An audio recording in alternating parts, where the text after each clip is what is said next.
Welcome to exam time students. 28 नवंबर तक के अब तक के जितने भी आपके करंट अफेयर्स के टॉपिक्स हैं आज हम इस वीडियो में डिस्कस करेंगे। चलिए आइए फर्स्ट टॉपिक पे।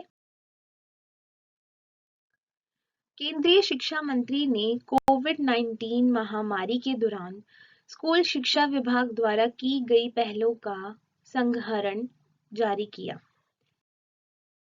केंद्रीय शिक्षा मंत्री श्री रमेश पोखरियाल निशंक ने आज नई दिल्ली में वर्चुअल माध्यम से कोविड-19 महामारी के दौरान स्कूल शिक्षा विभाग द्वारा की गई विभिन्न पहलों का एक संकलन जारी किया है।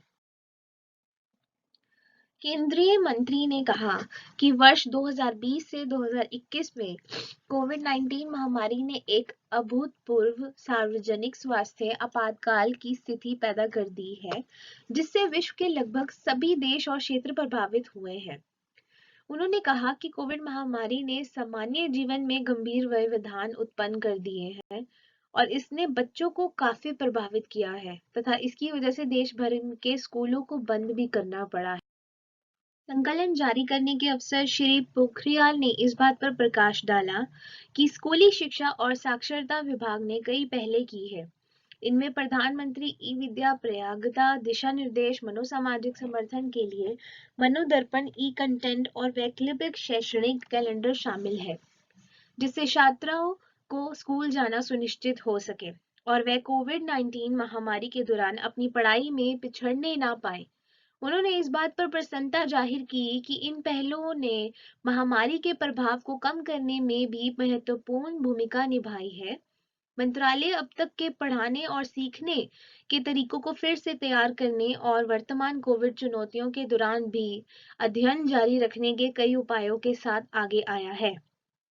केंद्रीय मंत्री ने घर पर ही स्कूली शिक्षा के स्वस्थ मिश्रण के माध्यम से गुणवत्तापूर्ण शिक्षा देने के कई नए उपयुक्त तरीकों को पेश करने के मंत्रालय के अधिकारियों के प्रयासों की सराहना की। सेकेंड पॉइंट, गोवा जनजातीय योजना का कार्यान्वयन करेगी जनजातीय कार्य मंत्रालय की नोडल एजेंसी ट्राइफेड और गोवा सरकार। राज्य में 25 वन धन विकास केंद्र, 25 खरीद केंद्र, 6 गोदाम, 2 तटीय प्रसंस्करण इकाइयां और 2 प्रमुख रिटेल आउटलेट स्थापित करने का प्रस्ताव। गोवा जनजातीय विकास योजना को अंतिम रूप देने के लिए 26 नवंबर को जनजातीय कार्य मंत्रालय की नोडल एजेंसी ट्राइफेड ने गोवा प्रशासन के साथ वर्चुअल प्लेटफॉर्म के जरिए एक बैठक की है। बैठक की अध्यक्षता गोवा के मुख्य सचिव श्री परिमल राय ने की और इसमें श्री रेड्डी प्रधान सचिव ट्राइबल, श्री सुभाष चंद्र PCCF, श्री परवीन कृष्ण प्रबंध निदेशक ट्राइफेड और ट्राइफेड के वरिष्ठ अधिकारी उपस्थित थे। बैठक का मुख्य एजेंडा गोवा राज्य के लिए 25 वन धन विकास केंद्र, एक ट्राइबल फूड पार्क, उत्तर और दक्षिण गोवा में 200 रूम की स्थापना के लिए जनजातीय विकास योजना को अंतिम रूप देना था। यह बैठक गोवा के मुख्यमंत्री श्री प्रमोद सावंत और श्री परवीन कृष्ण के बीच पूर्व में हुए विचार विमर्श के बाद भी की गई, जिसमें मुख्यमंत्री ने गोवा जनजातीय योजना को अपनी मंजूरी दी थी। इसके बाद गोवा के मुख्य सचिव ने 50 करोड़ रुपए की जनजातीय विकास योजना से जुड़े तौर तरीकों को लेकर और चर्चाएं की थी। विकास योजना में शामिल प्रस्तावित गतिविधियों में गोवा में 25 वन धन विकास केंद्रों की स्थापना, 25 खरीद केंद्रों से गोदामों की स्थापना, 2 तटीय प्रसंस्करण इकाइयों, मेगा फूड पार्क जनजातीय उद्यम और राज्य भर में 2 प्रमुख रिटेल आउटलेट की स्थापना शामिल है। हर वन धन विकास केंद्र में 20 लघु वन उपजों को चिन्हित करने का लक्ष्य रखा गया है। इस नियोजित उद्यम पहल के साथ ट्राइफेड रोजगार, MI और उद्यमशीलता को बढ़ावा देते हुए आदिवासियों के लिए एक व्यापक विकास पैकेज प्रदान करेगा। ट्राइफेड बड़े पैमाने पर जनजातीय उद्यमिता मॉडल के माध्यम से देश भर में आदिवासी परिस्थिति की तंत्र के पूर्ण परिवर्तन के लिए लगातार काम कर रहा है। चलिए आइए थर्ड पॉइंट पे। वित्त मंत्री श्रीमती निर्मला सीतारमण ने अर्थव्यवस्था में खर्च प्रोत्साहन के लिए CPSE के कैपेक्स पर 5वीं समीक्षा बैठक की। केंद्रीय वित्त एवं कॉरपोरेट कार्य मंत्री श्रीमती निर्मला सीतारमण ने आज विद्युत खान मंत्रालय तथा परमाणु ऊर्जा विभाग के सचिवों से चालू वित्त वर्ष में CPSE के कैपेक्स पूंजी व्यय की समीक्षा वीडियो कॉन्फ्रेंस बैठक की।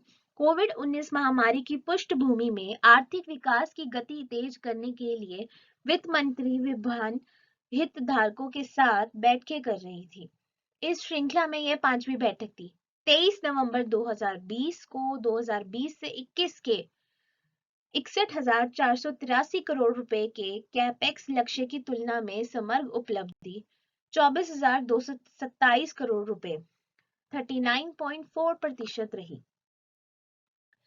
CPSE के कार्यों की समीक्षा करते हुए श्रीमती सीतारमण ने कहा कि आर्थिक विकास की गति को आगे बढ़ाने के लिए CPSE द्वारा पूंजी खर्च करना महत्वपूर्ण है और इसे वित्त वर्ष 2020 से 21 तथा 2021 से 22 के लिए बढ़ाया जाना चाहिए।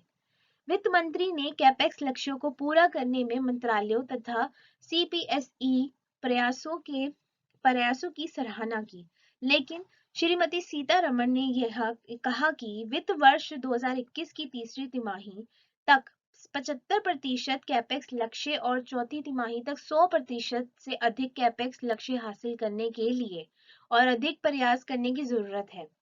उन्होंने CPSE को प्रोत्साहित किया कि वह लक्ष्य पूर्ति के लिए बेहतर काम करे और उन्हें यह सुनिश्चित करना चाहिए कि वर्ष 2020 से 21 के लिए दी गई पूंजी राशि उचित तरीके से और समय सीमा में खर्च हो। 23 नवंबर 2020 को 2020 से 21 के 61,483 करोड़ रुपए के कैपेक्स लक्ष्य की तुलना में समग्र उपलब्धि 24,227 करोड़ रुपए 39.4% रही। ये आपका बहुत इंपॉर्टेंट क्वेश्चन है जो आपका इजीली आपके एग्जाम में आ सकता है। आशा करती हूँ आप सबको ये टॉपिक क्लियर हुए होंगे। आप में से किसी को भी कोई डाउट हो आप प्लीज कमेंट बॉक्स में पूछ सकते हैं। वीडियो को लाइक एंड शेयर जरूर कीजिएगा और हमारे चैनल को सब्सक्राइब जरूर कीजिएगा। Thank you.